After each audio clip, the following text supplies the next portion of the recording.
4:8. అప్పుడు షూహీయుడగు బిల్దదు ఇట్లనెను, ఎంతకాలము నీవిట్టి మాట్లాడదవు? నీ నోటి మాటలు సుడిగాలి వంటి వాయను. దేవుడు న్యాయవిధిని రద్దుపరచునా? సర్వశక్తుడగు దేవుడు న్యాయమును రద్దుపరచునా?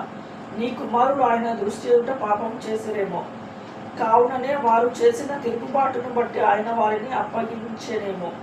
నీవు జాగ్రత్తగా దేవుని వెతికినడలా, సర్వశక్తుడకు దేవుని బతిమాలు కొనినడలా, నీవు పవిత్రుడవై యథార్థవంతుడవైనడలా, నిశ్చయంగా ఆయన నీ యందు శ్రద్ధ నిలిపి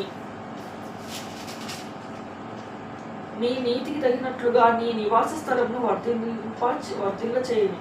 అప్పుడు నీ స్థితిని మొదట కొద్దిగా ఉండినను తుదకు నీవు మహాభివృద్ధి పొందుతావు. మనము నిన్నటి వారమే, మనకు ఏమీ తెలియదు. భూమి మీద మన దినములు నీడవలే ఉన్నవి. మునుపటి తరము వారి సంగతులు విచారించుము. వారి తరంలో పరీక్షించిన దానిని బాగుగా తెలుసుకును. వారు నీకు బోధించుదురు కదా, వారు నీకు తెలుపుదురు కదా. వారు తమ అనుభవం బట్టి మాట్లాడుదురు కదా. బురద లేకుండా జమ్ము పెరుగునా, నీళ్లు లేకుండా రెల్లు మొలుచునా? అది కోయబడక ముందు బహు పచ్చగా ఉన్నది, కానీ ఇతర మొక్కలన్నిటికంటే త్వరగా వాడిపోవును. దేవుని మరచు వారందరి గతి అట్లే ఉండును.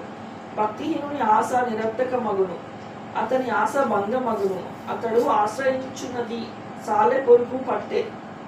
అతడు తన ఇంటి మీద ఆనుకొనగా అది నిలువదు. అతడు గట్టిగా దాన్ని పట్టుకొనగా అది విడిపోవును.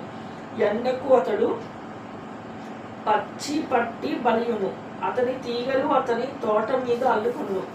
అతని వేళ్ళు గట్టు మీద చుట్టుకొను. రాళ్ళు గల తన నివాసమును అతడు తేరి చూచుచు దేవుని అతని స్థలములో నుండి అతని వెళ్ళగొట్టినడల్లా, అది నేను నిన్నెరుగను, ఎప్పుడునూ నిన్ను చూడలేదనెను.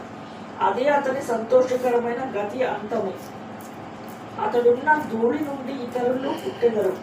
ఆలోచించుము, దేవుడు యథార్థవంతుని త్రోసివేయడు, ఆయన దుష్కార్యములు చేయు వారిని నిలువబెట్టడు. నిన్ను పగబట్టు వారు అవమాన భరితులగుదురు. దుష్టుల గుడారము ఇక నిలవకపోవును. అయితే ఇంకను ఆయన నీకు నోటి నిండా నవ్వు కలుగ చేయను, ప్రహర్షముతో నీ పెదవులను నింపును.